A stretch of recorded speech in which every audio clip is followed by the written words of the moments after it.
फिर एक नया गुलाबी आंकड़ा ये आया है कि उत्तराखंड ने सरकार ने खनन के माध्यम से जो राजस्व है वो 4 गुना ज्यादा प्राप्त किया। और अवैध खनन तो किसी से नहीं छुपा हुआ। उधम सिंह नगर की एक रिपोर्ट अभी रिसेंटली आई थी, उसमें साफ दिख रहा है कि बेतहाशा खनन हो रहा। उस तरह से खनन कभी नहीं होता भाई। डीजीपी महोदय को बताना चाहिए, क्योंकि राजनीतिक लोग अगर कुछ करते हैं तो उसका चेक एंड बैलेंस हमारी पुलिस से होना चाहिए। लेकिन पुलिस अगर उनका एजेंट बन के काम करेगी तो निश्चित तौर पर इस तरह से अवैध खनन भी होगा और तहस नहस होगा उत्तराखंड। आपकी भी 10 साल सरकार रही है उत्तराखंड में, अवैध खनन के मुद्दे तब भी उठते रहे। मुख्यमंत्री ये नहीं बता रहे हैं कि जो खनन का पट्टा दिया गया उसमें कितने लेवल तक खुदाई करने का परमिशन था और कितने लेवल तक खुदाई कर दी गई।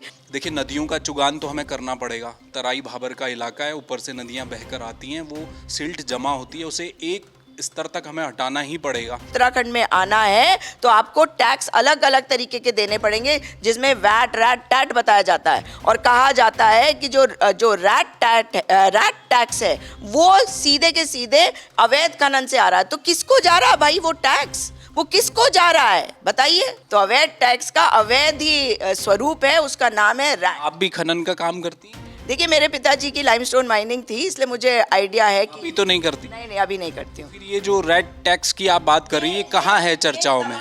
उन्होंने बात करी धामी जी से, एफआईआर दर्ज हुई या नहीं इसके बारे में उन्होंने उसके बाद नहीं कहा। भाई संसद में आपने एक बार कह दिया, उसके बाद क्यों नहीं कह रहे त्रिवेंद्र सिंह रावत जी? अगर कहीं कुछ गलत हो रहा है प्रशासन के जाने, आप सोचते हैं कि अवैध खनन हो सकता है? पूरा सिस्टम इसमें मिला हुआ है, तभी तो हम कहते हैं कि ये भ्रष्टाचारी सरकार है और ये खनन प्रेमी मुख्यमंत्री है। उनके संरक्षण में ये हो रहा है। हमारी इकोनॉमी का आधार था, लेकिन वो बंद किया गया। क्यों? बढ़िया, तो तब भी चल रहा था, अभी भी चल रहा है। नहीं, देखिए, मैं इस बात को पहले पूरा कर लूं कि क्यों बंद किया गया था। व्हाइट पेपर मुख्यमंत्री को देना पड़ेगा खनन के राजस्व को लेकर, आखिर चल क्या रहा है उत्तराखंड में।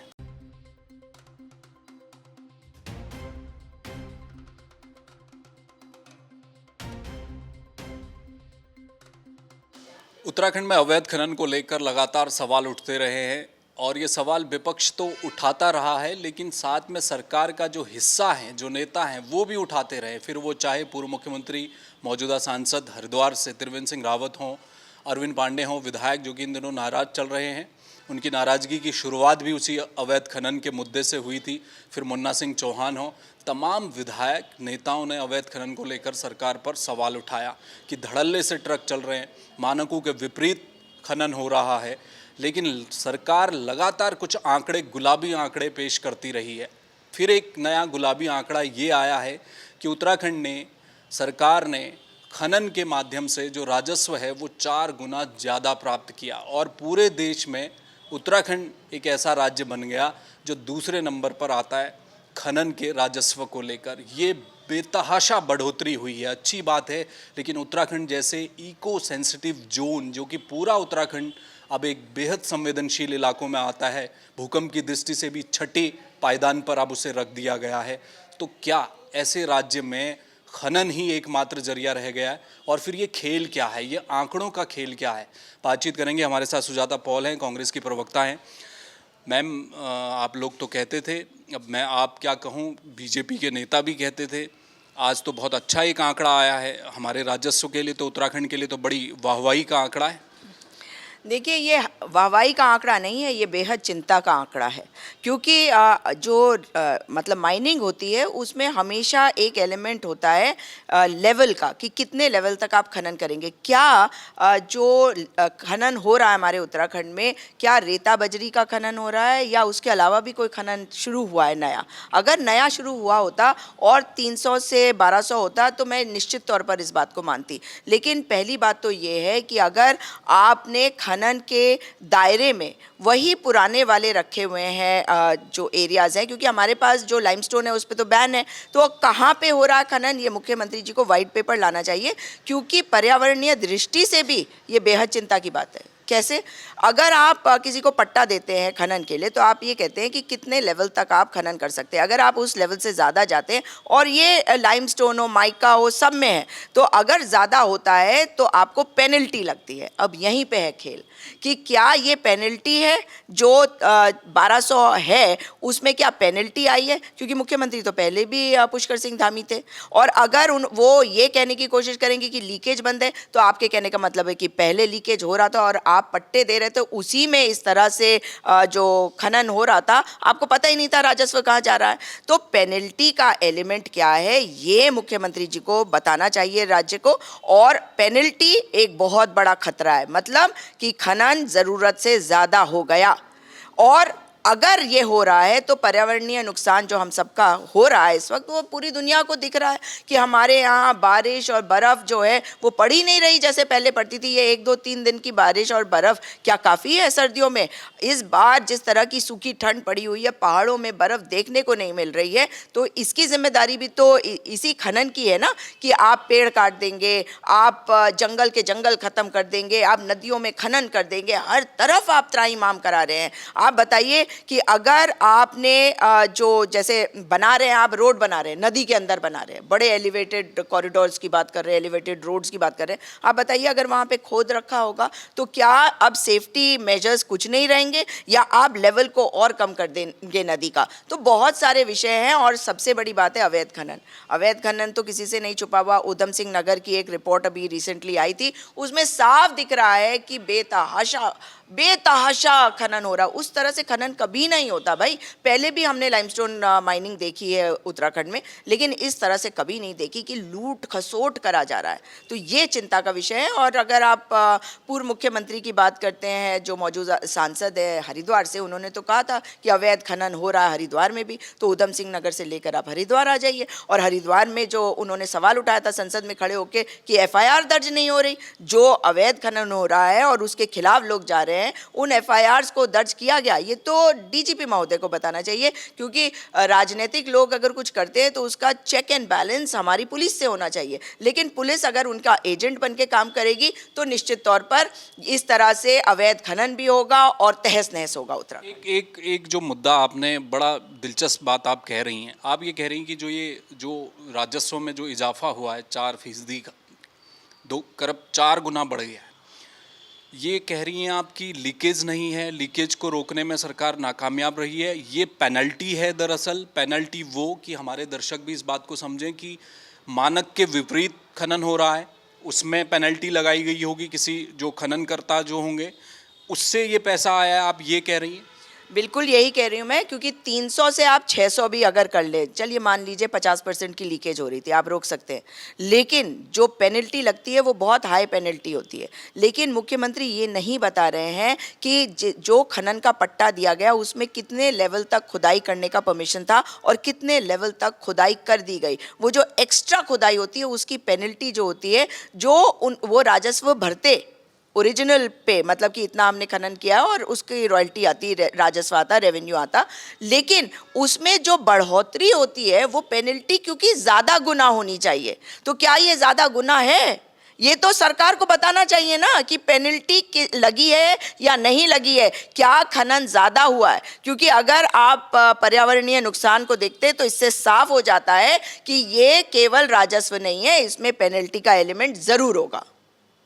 एक सवाल बीच में निकल कर आया, शायद आपको भी इस बात की जानकारी होगी, जो टेरिटोरियल आर्मी है, हाई कोर्ट में भी ये मामला गया था। कोर्ट ने सरकार को कहा था कि भाई ये खनन को लेकर क्या आर्मी के हैंडओवर हम कर सकते हैं, टेरिटोरियल आर्मी कर सकती है।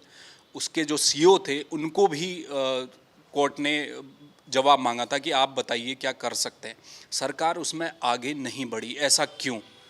अगर टेरिटोरियल आर्मी के पास खनन का ये पूरा काम जाता तो वो लीकेज भी रुकता।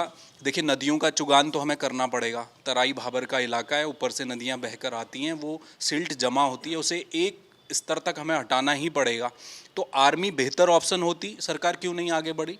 देखिए आप जो बात कह रहे हैं कि जो सिल्ट अलूवियल सिल्ट जो जमा हो जाता है उसके लिए रास्ता भी खोलने की ज़रूरत है। तो बहुत सारे लेवल्स पे काम करने की ज़रूरत है और इसका संज्ञान तो सेंट्रल गवर्नमेंट को लेना चाहिए, ministry of environment and forest को लेना चाहिए कि क्या नदियों का रास्ता जो है वो बहने के लिए, पहले भी तो एलुवियल सिल्ट बहता था ना, पूरा इंडो गैंजेटिक बेसिन से होते हुए, हुगली से होते हुए बे ऑफ बंगाल तक जाता था, यानी कि कहीं ना कहीं रास्ता रुक रहा है और इसीलिए चुकान की ज़रूरत पड़ी है। लेकिन खनन तो इसीलिए इसी के पट्टे दिए जा रहे हैं। लेकिन सवाल ये उठ रहा है कि आप अगर ये नहीं कर रहे हैं तो आपकी नीति फेल है, पहली बात। दूसरी बात, टेरिटोरियल आर्मी की आप बात कर रहे हैं, निश्चित तौर पर अगर आपकी पुलिस, आप खुद ही कहते हैं कि हमारे पास इतनी पुलिस नहीं है, आप कोर्ट्स में भी जाके ये बात बताते हैं, कोर्ट से आपको लताड़ भी पड़ चुकी है इस बात पे कि पुलिस वालों के जो आवर्स हैं वो कम करें, इसीलिए अब 8 घंटे के जो मानक है वो तय किए गए। लेकिन अगर टेरिटोरियल आर्मी को इसमें लाया जाता तो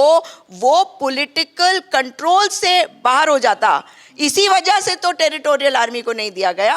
अगर टेरिटोरियल आर्मी की बात हाईकोर्ट ने करी है तो हमारे मुख्यमंत्री जी अपने आप को बड़ा राष्ट्रवादी बताते हैं। भाई आर्मी से क्या दिक्कत हो गई? आर्मी आपकी बात नहीं सुनेगी ना, अगर कहीं कुछ गलत हो रही होगी वो सही करवाएगी। वो उत्तराखंड के पर्यावरण के लिए ठीक होता, वो उत्तराखंड के राजस्व के लिए ठीक होता, वो उत्तराखंड के पहाड़ों के लिए, वो उत्तराखंड की नदियों के लिए ठीक होता। लेकिन मुख्यमंत्री जी नहीं चाहते कि वो जो लीकेज हो रहा है ना, जिसके बारे में पूर्व मुख्यमंत्री और मौजूदा सांसद त्रिवेंद्र सिंह रावत कह रहे, वो लीकेज चाहिए। क्योंकि ये कहा जाता है कि उत्तराखंड में आना है तो आपको टैक्स अलग अलग तरीके के देने पड़ेंगे, जिसमें वैट, रैट, टैट बताया जाता है। और कहा जाता है कि जो रैट टैक्स है वो सीधे के सीधे अवैध खनन से आ रहा है। तो किसको जा रहा है भाई वो टैक्स? वो किसको जा रहा है बताइए? अब ये मत पूछेगा कि रैट टैक्स कौन सा होता है और इसके बारे में सभी कोई जानते हैं। कहीं कागजों में है या ये अरे अवैध का कभी टैक्स मतलब वैध हो सकता है? तो अवैध टैक्स का अवैध ही स्वरूप है, उसका नाम है रैट। आप भी खनन का काम करती हैं? देखिए मेरे पिताजी की लाइमस्टोन माइनिंग थी, इसलिए मुझे आइडिया है कि अभी तो नहीं करती? नहीं अभी नहीं करती हूँ। फिर ये जो रेड टैक्स की आप बात कर रही है, कहाँ है चर्चाओं में? तमाम लोग हैं उत्तराखंड के जो हमें बताते हैं, जो बाहर से भी आके यहाँ पे काम करते हैं, सबको पता है कि यहाँ पे आप अवैध खनन कर सकते हैं और आपको कोई अमाउंट है जो मतलब रैट कहलाता है उसमें देना पड़ेगा। ये आम है। अगर इसको रोकना होता तो अवैध खनन की बात पूर्व मुख्यमंत्री क्यों करते? भाई मैं तो पूर्व मुख्यमंत्री से जानना चाहती हूँ कि भाई उन्होंने बात करी धामी जी से, एफआईआर दर्ज हुई या नहीं, इसके बारे में उन्होंने उसके बाद नहीं कहा। भाई संसद में आपने एक बार कह दिया, उसके बाद क्यों नहीं कह रहे त्रिवेंद्र सिंह रावत जी? अगर कहीं कुछ गलत हो रहा है तो इस राज्य के बाशिंदे, इस राज्य के सांसद है, तो उनकी जिम्मेदारी है कि वो बताए कि ये अवैध खनन जो हो रहा है, जो उनके संज्ञान में है, वो कौन करवा रहा है? वो सरकार में बैठे लोग नहीं करवा रहे, वो बाहर से आके। वो भी तो 4 साल मुख्यमंत्री रहे ना, तब तो बोले नहीं अवैध खनन पर। अब सांसद हैं, एक बार बोले उसके बाद चुप हो गए। मुन्ना सिंह चौहान विधायक है विकासनगर से, उन्होंने तो रंगे हाथों 2-3 बार, वो तो लगातार वीडियो आते हैं उनके। तो फिर ये क्या अंदर क्या चल रहा है? क्या मतलब ये लोग भी क्या एक बार बोलकर चुप हो गए? ये चल क्या रहा है? बंटवारा ठीक नहीं हो रहा, क्या हो रहा है? बिल्कुल यही बात मैं कह रही हूँ कि अगर सड़क पे आ गए और पकड़ लिया उन्होंने ट्रकों को और उन्होंने अधिकारियों को लताड़ा मुन्ना सिंह चौहान जी ने, तो मुन्ना सिंह चौहान जी बताए ना कि इतना तो वो एक विधायक होने के नाते ये पता लगा ही सकते हैं ना कि अवैध खनन कौन कर रहा था, कैसे हो रहा था, किसके तार किससे जुड़े हुए हैं। और बिना पुलिस प्रशासन के जाने आप सोचते हैं कि अवैध खनन हो सकता है? पूरा सिस्टम इसमें मिला हुआ है। तभी तो हम कहते हैं कि ये भ्रष्टाचारी सरकार है और ये खनन प्रेमी मुख्यमंत्री है। उनके संरक्षण में ये हो रहा है, वो संरक्षण देते हैं वो अवैध खनन करने वालों को, इसलिए ये हो पा रहा है। पहले क्यों नहीं हो पाता था आप बताइए? और बिल्कुल सही कहा आपने, त्रिवेंद्र सिंह रावत जी आज सवाल उठा रहे हैं और अपने टाइम का रिकॉर्ड भी उन्हें बाहर करना चाहिए कि उनके टाइम पे अवैध खनन का क्या हुआ, कि क्या उन्होंने किसी को पकड़ा, कितने एफआईआर दर्ज हुए और किस तरह से अगर लोगों को पकड़ा गया तो उनके ऊपर क्या कार्रवाई करी गई, बताया उन्होंने? नहीं बताया ना। तो ये उनकी बात भी मैं पूरी तरह से आपसे सहमत हूँ कि उनको बताना चाहिए ताकि वो कंपैरिजन हो सके। अगर उनके समय पे कम हुआ या पकड़ा गया, वो वाला कंपैरिजन तभी तो आप कर सकते हैं ना, केवल कह देने से थोड़ी होता है। आपकी भी 10 साल सरकार रही है उत्तराखंड में, अवैध खनन के मुद्दे तब भी उठते रहे। अब भविष्य में अगर आप आ गए, कांग्रेस अगर सर कोई ठोस नीति लेकर आएगी कांग्रेस खनन को लेकर, या ये जो लकीर के फकीर बने हुए हैं? देखिए नुकसान तो राजस्व का नुकसान हो रहा है वो एक अलग विषय है, लेकिन हमारा पर्यावरण भी खत्म हो रहा है ना। शायद आप भूल गए कि लाइमस्टोन माइनिंग का बैन जो हुआ था वो कांग्रेस की सरकार के समय पे ही हुआ था। कांग्रेस की सरकार थी और यहाँ पे लाइमस्टोन माइनिंग एकमात्र सोर्स ऑफ रेवेन्यू था हमारे उत्तराखंड में, सोर्स ऑफ इनकम था, हमारी इकोनॉमी का आधार था, लेकिन वो बंद किया गया। क्यों? बढ़िया, तो तब भी चल रहा था, अभी भी चल रहा है। नहीं, देखिए मैं इस बात को पहले पूरा कर लूँ कि क्यों बंद किया गया था। क्योंकि पर्यावरण का नुकसान हो रहा था। हम केवल राजस्व की बात नहीं कर रहे थे। राजस्व का अकाउंट जो अमाउंट है वो आप बड़ा सा दिखा दे, वो काफ़ी नहीं होता ना। राजस्व के लिए आप क्या सही तरीके से, वैध तरीके से कार्य कर रहे हैं, क्या उसकी मॉनिटरिंग ठीक से हो रही है या नहीं हो रही है, वो करा जाना चाहिए। खड़िया की आपने बिल्कुल बात सही कही, मामला तो कोर्ट में भी गया। इसलिए ये सारी चीज़ें हैं जिस पर स्थिति बिल्कुल साफ होनी चाहिए। और कांग्रेस की सरकार ने पहले भी पर्यावरण का नुकसान नहीं होने दिया। पूरी लाइमस्टोन माइनिंग बैन है, 99.9% प्योरिटी वाला लाइमस्टोन होता है हमारा जो पहाड़ है वो सारे, लेकिन हमने बंद करा। हमने ये नहीं सोचा कि इसको खोद के लूट के हम अपना पैसा बनाएं। नहीं, हम राजस्व का मतलब है राज्य का पैसा, मतलब जनता का पैसा, और जनता के पैसे की जवाबदेही होनी चाहिए। कांग्रेस पार्टी सरकार में आएगी और जो नीति है खनन की नीति उसको मजबूत भी करेगी। उसमें जो खामियां, अब क्योंकि इन लोगों ने उसको मिसयूज करा है, उसमें जो खामियां है, जो नई नीति ये लाए हैं उसको ठीक करेंगे और एक अच्छी नीति लाएंगे ताकि पर्यावरण के साथ एक संतुलित तरीके से खनन भी हो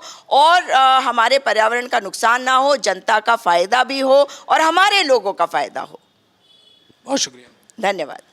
तो ये थी सुजाता पॉल। देखिए, उत्तराखंड जैसे राज्य में शराब से राजस्व मिलेगा, उस पर कैसी वाहवाही। जिस राज्य का गठन इस बात को लेकर हुआ कि शराब से दूर हो जाए युवा, पहाड़ का लोग शराब मुक्त हो, लेकिन आज वही शराब राजस्व का सबसे बड़ा केंद्र है, तो उस पर वाहवाही कैसी। और खनन, अगर अवैध खनन हो रहा है, नदियाँ चीरी जा रही हैं, पहाड़ चीरे जा रहे हैं, पर्यावरण के नुकसान के दम पर जो पैसा सरकार के खजाने में आएगा उसमें भी फिर कैसी वाहवाही, जब सरकार के अपने लोग आवाज़ उठा रहे, विपक्ष आवाज़ उठाता रहा है। सुजाता पॉल कह रही हैं कि ये जो राजस्व आया है ये दरअसल लीकेज नहीं रोका गया, ये पेनल्टी है। ये पेनल्टी है जो मानक के विपरीत खनन धड़ल्ले से हो रहा है, उसमें मोटी पेनल्टी लगाई जाती है और वो आंकड़ा यहाँ तक पहुँच गया। और फिर ये रेड टैक्स क्या है, ये नया जुमला दिया है और ये बड़ा गंभीर आरोप है विपक्ष की नेत्री का कि एक रेड टैक्स है। अब आप लाल टैक्स, हरा टैक्स, नीला, पीला सब कुछ लगाइए उत्तराखंड में, लेकिन कह रही हैं कि एक वाइट पेपर मुख्यमंत्री को देना पड़ेगा खनन के राजस्व को लेकर। आखिर चल क्या रहा है उत्तराखंड में। कैमरामैन मयूर उपाध्याय के साथ हेमवट, जय भारत टीवी। आप देख रहे हैं जय भारत टीवी।